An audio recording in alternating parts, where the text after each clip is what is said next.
નમસ્કાર, આપ જોઈ રહ્યા છો નેશન પ્લસ ન્યૂઝ. હું છું આપની સાથે હેતલ ભગત. છોટાઉદેપુર જિલ્લામાં એક પણ કોલ્ડ સ્ટોરેજ નથી, જેને લઈને છોટાઉદેપુર જિલ્લામાં કોલ્ડ સ્ટોરેજ બનાવવા માટે ખેડૂતોની માંગ ઉઠવા પામી છે.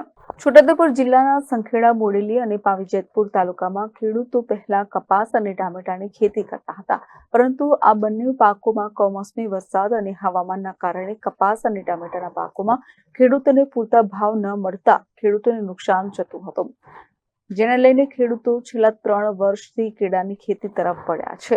જેમાં આ વર્ષે ઉનાળાની શરૂઆતમાં કેળાના ભાવ 200 કિલોના 380 રૂપિયા સુધી મળતા ભાવ, જેને હાલ ખેડૂતોને સારા ભાવ મળતા ખેડૂતો મોટા પાયે કેળાનું કટિંગ કરી રહ્યા છે અને આ વર્ષે કેળાની લૂમનું ઓછું વજન આવે છે.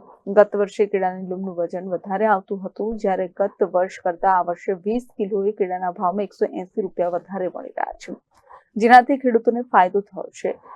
આ ગામ સાલપુરા છે, બોડેલી તાલુકાનું.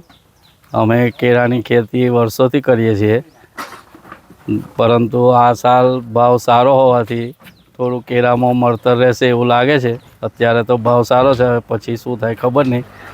અને આ બધા કેળા બહારે જાય છે, આઉટ સ્ટેટમાં જાય છે અને અહીંયા લોકલે જાય છે, અને ખેડૂતોને સારું રહેશે આ વર્ષે. કેટલું લૂમમાં ઉતારો આવે છે? લૂમમાં તો 20-21 કિલોની આજુબાજુ ઉતારો આવે છે. હમણાં દર સાલ કરતાં ઓછી છે. દર વર્ષે તો 25, 26, 27 સુધી નીકળે.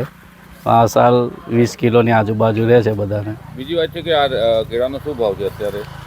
અત્યારે 375 થી 400 સુધીનો ભાવ છે.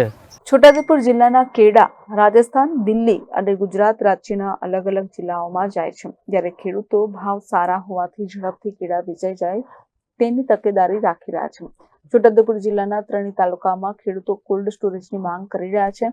ખેડૂતોના જણાવ્યા મુજબ છોટાઉદેપુર જિલ્લામાં કોલ્ડ સ્ટોરેજ નથી, જેના કારણે ખેતીના માલનું ઉત્પાદન થાય ત્યારે કેળા, શાકભાજી અને અન્ય ફ્રૂટના ભાવ ઘટે ત્યારે કોલ્ડ સ્ટોરેજમાં મૂકી શકાય. સરકારે છોટાઉદેપુર જિલ્લામાં બોડેલી અને નસવાડી તાલુકામાં કોલ્ડ સ્ટોરેજ બનાવવા જોઈએ, જેનાથી ખેડૂતોએ પકવેલા શાકભાજી અને કેળા કોલ્ડ સ્ટોરેજમાં મૂકી શકાય, જેનાથી ઓછા ભાવે વેચવા માટે મજબૂર ન થવું પડે તેવી ખેડૂતોએ માંગ કરી છે. છોટાઉદેપુર જિલ્લાની અંદર એમાં નસવાડી, સંખેડા, બોડેલી અને પાવીજેતપુર આ તાલુકાઓની અંદર કેળાનું પ્રમાણ મોટા પ્રમાણમાં વાવેતર કરવામાં આવે છે. જ્યારે આ કેળનો પાક નીકળે છે ત્યારે ખૂબ મોટા પ્રમાણની અંદર નીકળતો હોય છે. આ જિલ્લાની અંદર કોલ્ડ સ્ટોરેજની કોઈ પણ પ્રકારની સરકારે વ્યવસ્થા કરેલી નથી.